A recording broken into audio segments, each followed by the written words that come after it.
ಇವತ್ತಿನ ನನ್ನ ಟಾಪಿಕ್ ಯಾವುದಪ್ಪ ಅಂದರೆ ಡೆಲಿವರಿ ಆದಮೇಲೆ ಎಷ್ಟು ದಿನಗಳ ನಂತರ ಸೆಕ್ಸ್ ಮಾಡುವಂಥದ್ದು ಬೆಟರ್ ಅಂತ ತಿಳಿಸ್ಕೊಡಿ ಮೇಡಮ್ ಅಂತ ತುಂಬ ಜನ ಕೇಳಿದ್ರಿ. ಅಂದರೆ ಒಂದು ಮಹಿಳೆಗೆ ಯಾವಾಗ ಡೆಲಿವರಿ ಆಗುತ್ತೆ ಅಂದರೆ ಪಾಪು ಆಗುತ್ತೆ, ಸೊ ಅದಾದ ನಂತರ ಎಷ್ಟು ದಿನಗಳಾದಮೇಲೆ ನಾವು ಸಂಭೋಗ ಮಾಡ್ಬೋದು ಅನ್ನೋದನ್ನು ತಿಳಿಸ್ಕೊಡಿ ಅಂತ ತುಂಬ ಜನ ಕೇಳಿದ್ರಿ. ಸೊ ಅದಕ್ಕೋಸ್ಕರ ಇವತ್ತಿನ ಈ ಟಾಪಿಕ್ ವಿಡಿಯೋ ಸ್ಟಾರ್ಟ್ ಮಾಡೋಣ. ಬಟ್ ಅದಕ್ಕಿಂತ ಮುಂಚೆ ಇನ್ನೂ ಯಾರೆಲ್ಲ ನನ್ನ ಚಾನಲನ್ನು ಸಬ್ಸ್ಕ್ರೈಬ್ ಮಾಡದೆ ನೋಡ್ತಾ ಇದ್ದೀರಾ, ಪ್ಲೀಸ್ ಸಬ್ಸ್ಕ್ರೈಬ್ ಮಾಡ್ಕೊಳ್ಳಿ. ಹಾಗೆ ಪಕ್ಕದಲ್ಲೇ ಇರುವಂತಹ ಬೆಲ್ ಐಕನ್ ಪ್ರೆಸ್ ಮಾಡೋದನ್ನು ಸಹ ಮರಿಬೇಡಿ. ಓಕೆ, ವಿಡಿಯೋ ಸ್ಟಾರ್ಟ್ ಮಾಡೋಣ.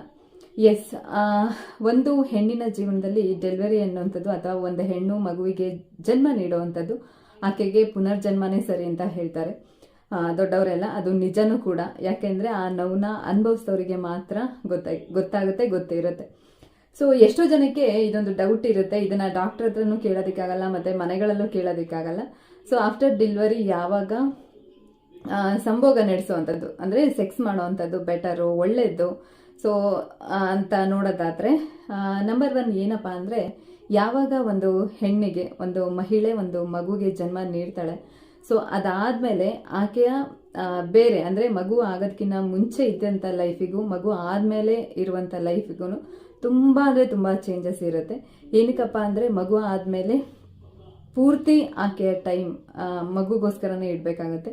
ಅದು ಯಾವಾಗ ಎದ್ದೇಳುತ್ತೆ, ಸೊ ಅಂಥ ಟೈಮಲ್ಲಿ ಅವಳು ಆ ಮಗು ಜೊತೆ ಇರಬೇಕಾಗುತ್ತೆ. ಮತ್ತು ಯಾವಾಗ ಅದು ಮಲಗುತ್ತೆ, ಸೊ ಆವಾಗ ಆಕೆ ರೆಸ್ಟ್ ಮಾಡಬೇಕಾಗುತ್ತೆ. ಈಗ ಒಂದು ಹೆಣ್ಣಿಗೆ ನಾರ್ಮಲ್ ಡೆಲಿವರಿ ಆಗಿರುವಂಥ ಹೆಣ್ಣಿಗೆ ನಾರ್ಮಲ್ ಡೆಲಿವರಿ ಆದಾಗ ಆಕೆಯ ಗರ್ಭಕೋಶ ಏನಿರುತ್ತೆ, ಸೊ 9 ತಿಂಗಳು ಆ ಮಗು ಇದ್ದಾಗ ಎಕ್ಸ್ಪೆಂಡ್ ಆಗಿರುತ್ತೆ ಅಲ್ವಾ.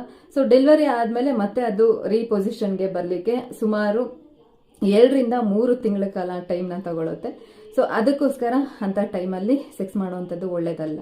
ಅದು ಎಷ್ಟು ದಿನ ಆದಮೇಲೆ ಮಾಡೋದು ಒಳ್ಳೇದು ಅಂತ ನೋಡೋದಾದರೆ, ಈಗ ಕೆಲವ್ರಿಗೆ ನಾರ್ಮಲ್ ಡೆಲಿವರಿ ಆಗಿರುತ್ತೆ. ಸೊ ನಾರ್ಮಲ್ ಡೆಲಿವರಿ ಮತ್ತು ಸಿಸೇರಿಯನ್ ಅಂದರೆ ಸಿ ಸೆಕ್ಷನ್ ಅಂತ ಹೇಳ್ತಾರೆ.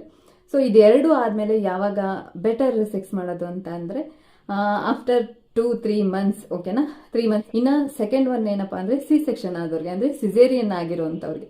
ಸೊ ಯಾರಿಗೆ ಈ ಸಿಸೇರಿಯನ್ ಆಗಿರುತ್ತೆ, ಸೊ ಅವ್ರಿಗೆ ಆಪರೇಷನ್ ಮಾಡಿರ್ತಾರೆ, ನಿಮ್ಮೆಲ್ರಿಗೂ ಗೊತ್ತಿರೋ ಹಾಗೆ. ಸೊ ಆಪರೇಷನ್ ಮಾಡಿರುವಂಥ ಸ್ಟಿಚಸ್ ಏನಿರುತ್ತೆ ಅಲ್ವಾ, ಸೊ ಆ ಸ್ಟಿಚಸ್ ಡ್ರೈ ಆಗಲಿಕ್ಕೆ ಅಂದರೆ ಅದು ಕಂಪ್ಲೀಟ್ ಕ್ಯೂರ್ ಆಗಲಿಕ್ಕೆ ಆಲ್ಮೋಸ್ಟ್ 3 to 4 ಮಂತ್ಸ್ ತಗೊಳುತ್ತೆ. ಸೊ ಅದಕ್ಕೋಸ್ಕರ ಅಂಥ ಟೈಮಲ್ಲಿ ಸಂಭೋಗ ಮಾಡುವಂಥದ್ದು ಇಬ್ರಿಗೂ ಒಳ್ಳೇದಲ್ಲ.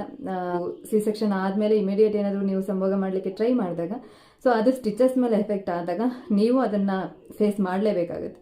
ಸೊ ಅದಕ್ಕೆ ಬೆಟರ್ ಏನಪ್ಪ ಅಂದರೆ ಆಫ್ಟರ್ 3 to 4 ಮಂತ್ಸ್ ನೀವು ಸಂಭೋಗ ಮಾಡಲಿಕ್ಕೆ ಟ್ರೈ ಮಾಡುವಂಥದ್ದು ಬೆಟರ್. ಸೊ ಇನ್ನು ಕೆಲವ್ರಿಗೆ ಏನಾಗುತ್ತೆ ಅಂದರೆ, ಕೆಲವ್ರಿಗೆ ಬ್ಯಾಕ್ ಪೈನ್ ಅಂದರೆ ಯಾರಿಗೆ ಸಿ ಸೆಕ್ಷನ್ ಆಗಿರುತ್ತೆ, ಸೊ ಅವರಿಗೆ ಬ್ಯಾಕ್ ಪೈನ್ ಬರ್ತಾ ಇರುತ್ತೆ, ನೀ ಪೈನ್ ಇರುತ್ತೆ.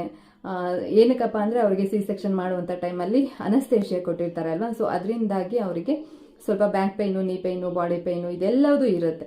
ನನ್ನ ಪ್ರಕಾರ ನೋಡೋದಾದರೆ ಆಲ್ಮೋಸ್ಟ್ ಒಂದು 6 ಮಂತ್ ಆಕೆಗೆ ನೀವು ರೆಸ್ಟ್ ಕೊಡೋದು ಬೆಟರ್. ಯಾಕೆಂದರೆ ಮಗುನೂ ನೋಡ್ಕೋಬೇಕಾಗುತ್ತೆ, ಮಗು ಹೆಲ್ತ್ ಬಗ್ಗೆ, ಆ ಮಗುವಿಗೆ ಕೇರ್ ಮಾಡಬೇಕಾಗುತ್ತೆ, ಫೀಡ್ ಮಾಡಬೇಕಾಗುತ್ತೆ. ಸೊ ಇದೆಲ್ಲದರಿಂದನೂ ಆಕೆಗೆ ರೆಸ್ಟ್ ಸಿಗೋದಿಲ್ಲ. ಸೊ ಅದಕ್ಕೋಸ್ಕರ ಯಾವಾಗ ಆಕೆ ಕಂಫರ್ಟಬಲ್ ಆಗಿ ಇರ್ತಾಳೆ ನಿಮ್ಮ ಜೊತೆ ಇರೋದಕ್ಕೆ, ಸೊ ಅಲ್ಲಿವರೆಗೂ ಬೆಟರ್ ನೀವು ವೆಯ್ಟ್ ಮಾಡುವಂಥದ್ದು. ಸೊ ನಿಮಗೆ ಅರ್ಥ ಆಯಿತು ಅನ್ಕೋತೀನಿ ಈ ವಿಡಿಯೋ ನೋಡಿದ್ದಕ್ಕೆ. Thank you so